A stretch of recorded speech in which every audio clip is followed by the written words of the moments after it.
अस्सलाम वालेकुम वरहमतुल्लाहि वबरकातुहू।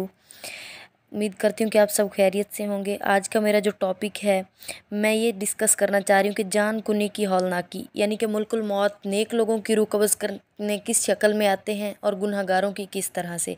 याद रहे कि नज़ा के अलावा 3 हौलनाक हैबतें और भी हैं जिनसे आदमी को दो चार होना पड़ेगा। पहली ये है कि मुल्कुल मौत की शक्ल होगी।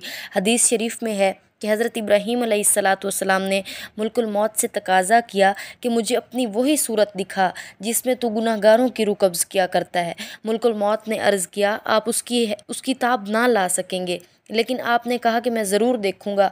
आखिर मुल्कुल मौत ने वही सूरत दिखाई तो आप बेहोश होकर गिर पड़े, क्योंकि एक काला कुलोटा रस्सियों की तरह मोटे मोटे बालों वाला सख्त खौफनाक शख्स उनके सामने खड़ा था, जिसके बाल पाँव तक लटके हुए थे। अल्लाह अकबर। स्या लिबास स्या और मुंह से धुएं के अलावा आग के तेज़ो तंदूर शोले निकल रहे थे।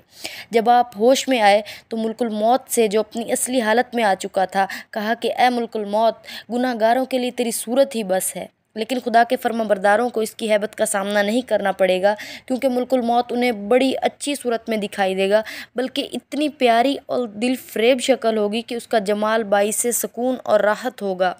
हज़रत सुलेमान अलैहिस्सलाम ने मुल्कुल मौत से कहा कि तुम अदल व मसावत को मलहूज़ क्यों नहीं रखते, ऐसा क्यों नहीं करते कि सब की जान एक ही सूरत में कब्ज़ करो, यानी कुछ को तो आप पलक झपकते ही जिनकी रूह कब्ज़ कर लेते हो और कुछ को बहुत देर तक तड़पाते हो। तो मुल्कुल मौत ने अर्ज़ किया कि मुझे तो बस हर किसी का नाम दे दिया जाता है और जिस किस्म का हुक्म होगा मैं उसके मुताबिक जान कब्ज़ करता हूँ। तो देखिए कि किस तरह से मैं मौत, गुनाहगारों की मौत कैसी है और नेकों की कैसी। हमें भी